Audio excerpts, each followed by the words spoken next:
Je m'appelle Cliffy Lassel. Je fais partie des Chibani de la SNCF. Nous sommes aujourd'hui devant le tribunal des prud'hommes à Paris. Donc depuis 2001, qui nous traîne à chaque fois convoqués par groupe. Mais il n'y a rien de clair, il n'y a pas eu de jugement, c'est toujours renvoyé, je ne sais pas jusqu'à quand. Le bonbon sur le gâteau, c'est qu'aujourd'hui, au mois de mars, ils convoquent 5 groupes. Dans les 5 groupes, il y a 208 personnes et on nous convoque dans 10 mètres carrés. Même le couloir n'arrive pas à contenir la population, la chaleur, et puis le tribunal il fait sa sauce à l'intérieur avec les avocats. Ils appellent les gens, personne n'entend et personne ne comprend ce qui se passe à l'intérieur. On a réclamé un petit peu aux gens d'aller au devant du tribunal pour demander l'explication pourquoi nous traiter de la sorte. Mais personne, même pas la place pour passer, pour voir à l'intérieur, on ne peut pas y pénétrer. On dirait que c'est arrangé à l'avance. Donc voilà, moi personnellement je trouve honteux, je trouve indécent, je trouve choquant de la part d'un tribunal qui se dit juger les affaires des autres et on appelle la justice. Pour moi ça c'est pas évident à appeler ça une justice, c'est la justice à deux vitesses. Aujourd'hui on constate que les Chibani ont été exploités dans leur jeunesse et on les a exploités jusqu'à la fin de leur carrière. Et même les tribunaux, ils arrivent à narguer les gens, à dire voilà, vous êtes là, vous attendez, on va voir, on va renvoyer. Et puis la solution, on ne la voit pas arriver. Il y a parmi nous des gens qui sont malades, il y a parmi des gens, des femmes avec des enfants. C'est une situation terrible. Donc moi, personnellement, je lance l'appel à qui veut l'entendre. C'est vraiment la liberté, égalité, fraternité sert à quelque chose. Donc c'est le moment. On demande de l'aide de la part des gens qui sont censés, des gens qui veulent connaître la vérité. Notre situation ne peut plus durer comme ça. Voilà. Alors là, dans la manière dont vous avez été traité par le tribunal aujourd'hui, vous trouvez que ça correspond à la manière dont vous avez été traité toute votre carrière au niveau du travail? Ça y ressemble, c'est encore pire parce que me tenir à l'intérieur d'un local, il n'est même pas aéré, la chaleur, d'accord, mais on est à l'abri, d'accord. Mais moi, je trouve insensé, je trouve choquant qu'on convoque les gens et qu'on les appelle, ils n'entendent même pas leur nom et qu'on ne leur explique même pas ce qui se passe, on ne demande même pas leur avis. Alors l'avocat, il est là, il fait son job et puis le reste, il suit. On ne sait pas quelle sauce on va être mangé parce que si ça continue comme ça, je ne sais même pas l'intérêt de venir se battre contre la SNCF parce qu'elle a ce qu'il faut, elle a les moyens publics et les moyens les moyens qu'elle dispose, ils sont énormes. Un cabinet d'avocats complet, des avocats chevronnés. Nous, il n'y a personne qui tourne autour de nous, il n'y a personne qui veut chercher la raison, il n'y a personne qui veut chercher la vérité. Même la CGT, elle s'est mise devant le tribunal pour faire signer ses pétitions pour son intérêt personnel parce que peut-être ils sont visés. Les élections après demain arrivent.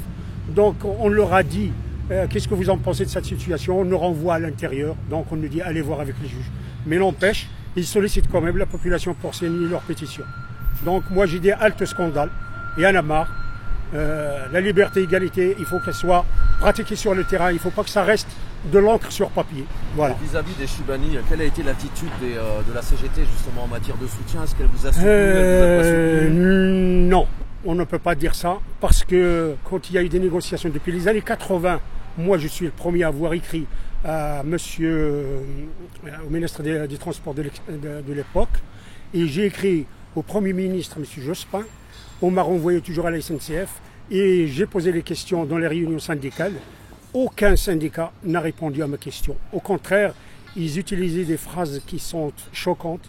Il faut avoir les nerfs solides parce que des fois, ça tournerait au règlement de compte avec les personnes qui se disent déléguées et dans des réunions qui peuvent prononcer des mots « estime-toi heureux d'être en France ». Donc moi je dis les syndicats, ils sont responsables dans ce qui nous arrive. Parce qu'ils le savaient depuis le temps, ils le savaient, mais je pense, je peux pas dire à 100%, mais je pense qui sont en connivence avec la direction. Si aujourd'hui des centaines, voire milliers de Français avaient été traités de la sorte au niveau de leur travail, vous pensez qu'au niveau de la justice, ça se passerait de la même manière? Non, pas du tout. Pas du tout. Parce que moi, j'ai des collègues qui sont passés au prud'homme.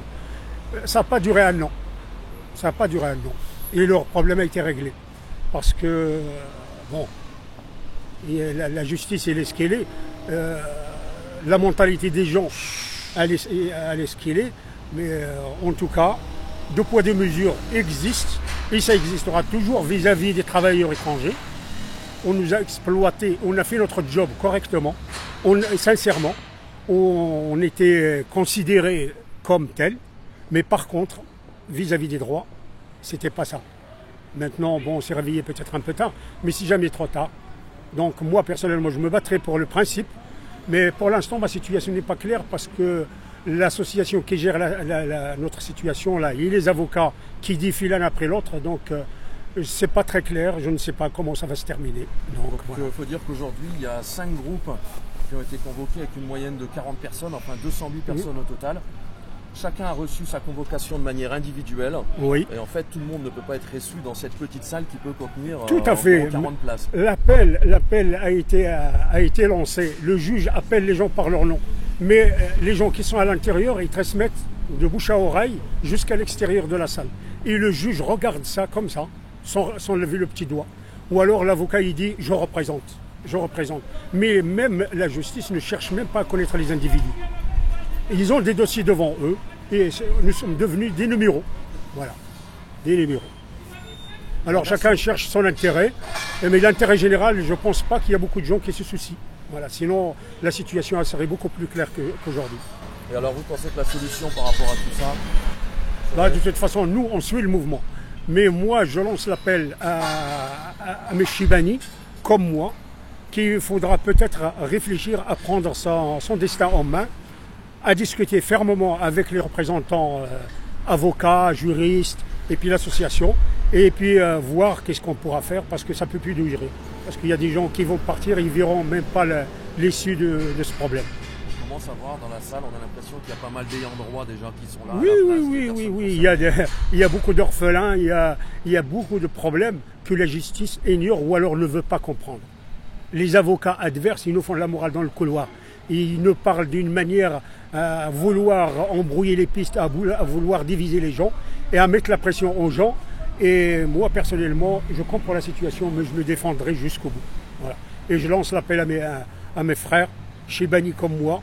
Ça ne fait rien. Il faut se battre pour le principe, pour l'honneur, comme ils l'ont fait les anciens combattants, comme ils l'ont fait les mineurs, comme ils le font dernièrement une association du Congo, Brazzaville, comme ils le font les gens qui veulent défendre leurs droits devant la liberté, égalité, fraternité, je le répète encore une fois.